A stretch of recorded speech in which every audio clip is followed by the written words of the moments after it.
Well, just extremely proud of our want-to tonight. And we knew this was going to be a battle, and we knew that every possession, was going to count. And, right out of the gates, I mean, you got to give Fordham credit. They were playing faster than us. We got their best punch. I thought they did a great job of attacking us on our switches. We got in rotation. We couldn't contain the dribble penetration, which led to threes and made baskets. We made adjustments at halftime. We tried to contain a little bit more. I mean, Dingle had 21 at the half, 9 in the second half. So I guess maybe we did a better job.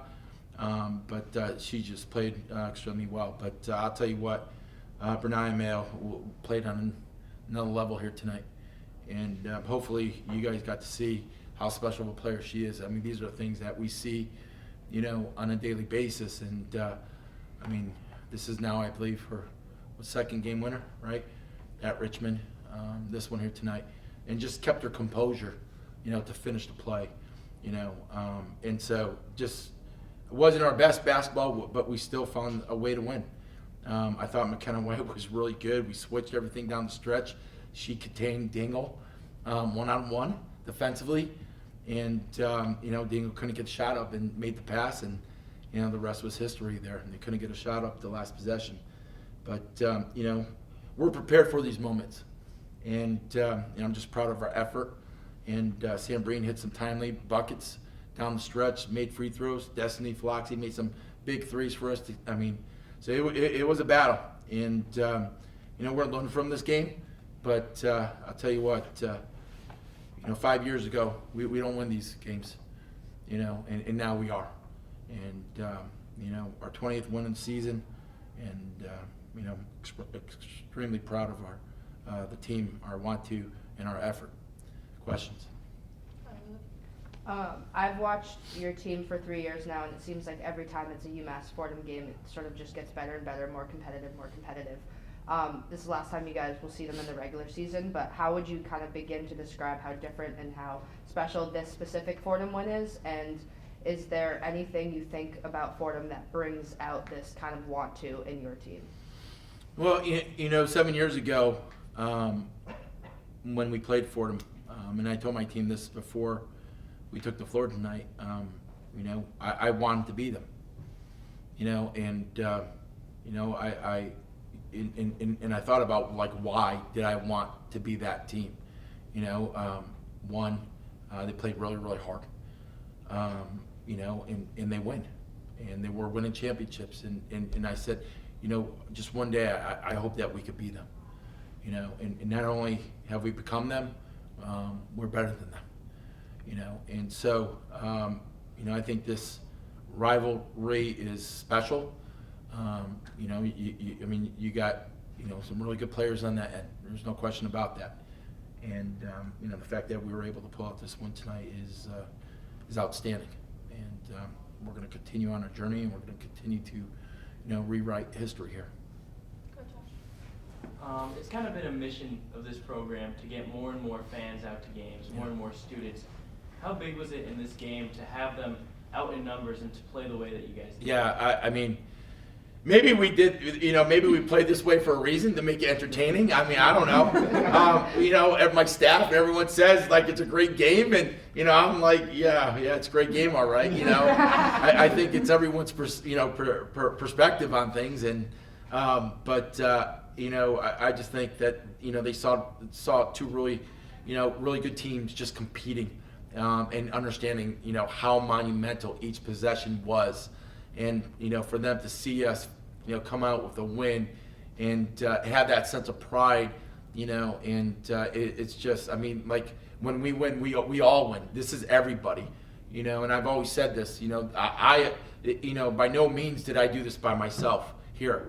It's everyone. It's my staff. It's the players. It's our fan base. It's our alumni. Everyone who comes, who's involved. We all win. This is all of us. And it's just great to, have them in the seats. Great that they're paying attention to us finally, and really cheering on a team that deserves it. John. So, Coach, you talked about making defensive adjustments at half. Fordham hit 7 3-pointers in the first half Yep. compared to 2 in the second. What Yep. was the message to your players at halftime about defending the perimeter? Yeah, so we changed up what we did defensively. We didn't switch in the second half. I felt that in the first half we switched, and our post players were then on their guards, and they did a great job of getting downhill. I think you probably saw them attack the middle time and time again, and then when you attack middle, it gets us in rotation, and they were able to knock down those threes, and so we changed up, made adjustments. We hard hedged on ball screens, and I think you probably saw that limits their guards to get downhill and get us in rotation. So that helped us. And what was the second part of your question? What was the message to your players Yeah, at half? well, we got to defend.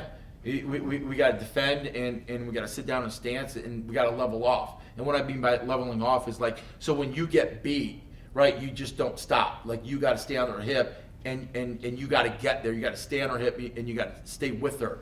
And I thought that at times we did do that, and I thought at times we didn't. And that's where there were some inconsistencies, which allowed them to score. But I'll tell you what, that last possession was pretty special. I'm going to shoot a little and go 2 questions about Bernaya. Go right ahead. So first, I just want to start, was that last play, when you were in that huddle talking about it, was the plan always to get Bernaya that ball? Yeah, so we had multiple options. We used Sam as a decoy, and they were chasing Sid over screens all night long, and so we curled her over the top. They chased, it wasn't there. You probably saw it early on. We got it, and it went for a high look, okay? We ran that. So this is kind of, sideline on bounds. She's going to chase, okay, maybe we'll get it. But the second part of it is for Bernaya to bounce back out, get it, and go one-on-one and drive an attack. And so you want to make sure that you have, multiple entries in, that play. I mean, I guess it worked. I guess you could say the back end of the play worked for us in our favor. So I guess that's good coaching. So what was it like for So what was it like for her to get that, that game winner? And then also, if you could just talk a little bit about Bernaya May and Destiny's connection. It just seems like they kind of find each other. Yeah, no question about it. No, I mean, what was it like? I mean, I've seen it before. She's just fearless. In true story, when I was out watching her in AAU, she did the same things. And she would score and get and ones, and she was so competitive and feisty, and her energy was infectious, and I'm like, man, that kid has that it factor, and that's what I love about her. In her demeanor, you wouldn't know, right? It's just same, it doesn't matter. Time, score, beginning of the game, at the end of the game, sometimes I'm like, hey, you with us? I never know. And she's like, I got you, I got you. I'm not sure what right, I don't know.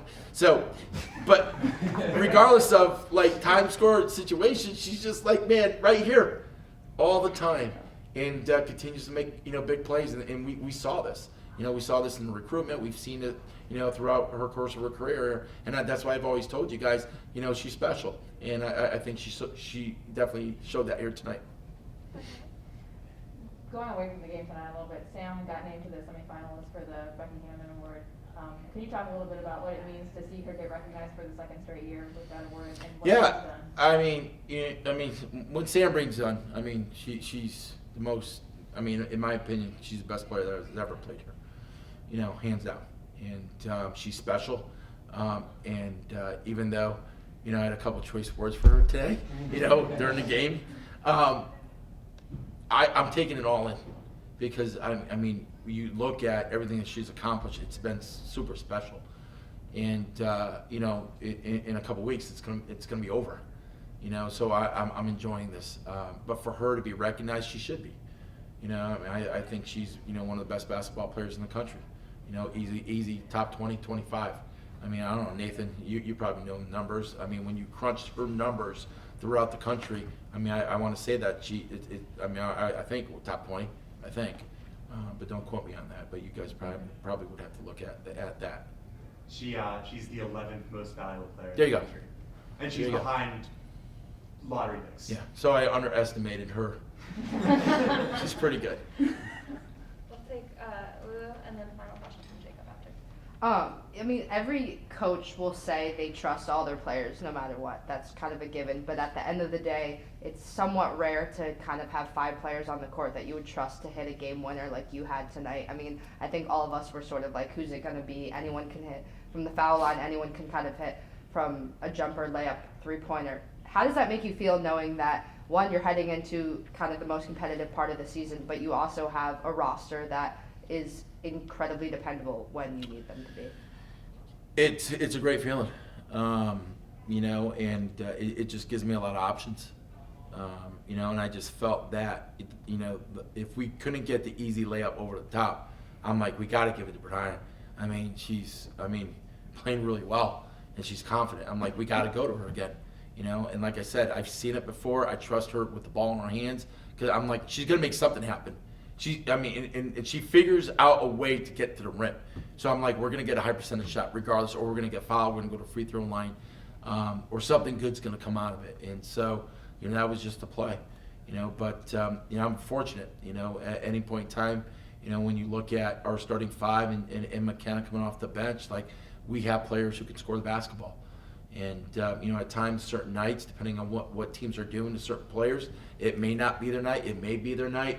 But we figure it out throughout the course of the game. We figure out who to go to, and take advantage of certain, you know, matchups. You know, we wanted to go right at Downey because she had 4 fouls. That's why we went right to Sam. You know, and obviously got her out of the game. If Downey's in the game at the end, it changes the whole dynamics because she can shoot the ball. You know, with number 15 in, number 10, number 21. Like, we knew that we knew that they're not going to shoot the ball.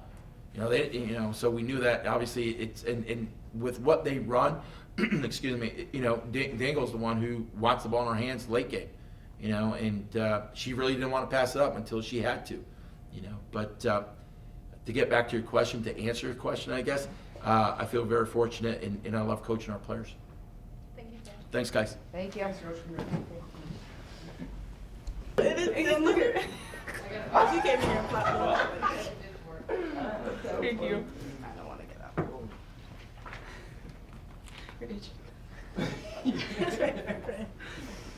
start with questions for Sam. Go ahead. So I was there last year when you hit the game winner in overtime against Richmond, and now this is your second game-winning shot, and I think you hit 3 buzzer beaters today alone. What about you makes you so suited for these moments? I don't know. Honestly, I feel like it's just in me, and I work on my game a lot, so I trust myself a lot in those situations. And just going back from like AAU in high school, like I've been in that situation a lot, so like now it's just normal, honestly. Bernaya, for you. It seems like you and Destiny on the court just always seem to like find each other, whether it's like one of you assisting the other. Like, what's it like with her and just that connection between you two on the court? I think it started back my freshman year, honestly, and just continuing to play with each other over time, and then like practice, obviously. So, like as the days go on, the connection obviously grows. So I feel like it's that. Go ahead. This was a very emotional win. Everybody seemed to kind of rush the floor and get very excited. What does it mean to win a game as close of a game as tonight was, like, you know, over the course of a season? I mean, obviously it wasn't pretty. They definitely went on their runs, and we had some lapses in our defense, and I think we knew coming into this there were a lot of things that could happen this week, like most A10 wins and everything like that. And like win number 20 of the season, the opportunity to be 20-4. So just knowing all that and it being that good and that close of a game, it's always a close game with them, and just finding a way to win. Obviously they played well, they played really hard, and just getting that one last stop at the end was huge because maybe the second quarter, you know, we didn't get that stop. So just really digging down deep when we're all a little bit more tired and everything, and finding a way to get that stop at the end obviously meant a lot to us. After, you know, went back and forth a little bit for the last 23 seconds, and, you know, Patty has a big layup and one probably, but you know, it was just super exciting, and I think like all the moments, especially in the fourth quarter, just like build up to that last moment and made it a lot of fun. I mean, Vern can say what he says about kind of letting Dingle go off, but in a way, was it somewhat fun kind of having you guys go back and forth, especially on that last possession when she was guarding you with 4 fouls, and then you were able to lock down her on the other end? Yeah, I love Dingle. Like, just coming into the game, obviously knowing what type of player she is, just a person that's going to compete, make you work hard, so obviously that's always fun, and then just understanding we came out with the win, so. We finally figured out what it takes to make Bernaya smile. I'm just kidding for real. So Coach already said you guys made some adjustments at halftime. What did you feel was different on the floor in the second half? I mean, we definitely switched a lot defensively. That was our main focus. They were getting a lot of pretty easy looks just because we were maybe a step slower, caught ball watching a little bit. So cleaning that up, and we still had some possessions where we were caught ball watching. They found the cutter and everything, but just locking into those changes, and it's stuff that we don't necessarily do often. So really knowing who we were guarding and how we were playing them, because it's usually more of a team thing, and today we really focused on individuals, and we didn't work on it at all in practice and just threw it in at halftime. So just really locking in and talking extra, especially on ball screens, the post, talking extra to the guards. For both of you, down the stretch, the first play of the timeout was drawn up for you, Sam, on the low block, and then Bernaya, you had your possession to end it basically. How great is it for you guys knowing that you've got 5 players on the score, any of whom can take over in crunch time and win it? I feel like that's what makes us this good team and such a great team. Obviously, knowing that all 5 players, even people on the bench that can come in and really score. I feel like Steph came in and gave us some good steals and made the layup. So I feel like that's what separates us from a lot of teams.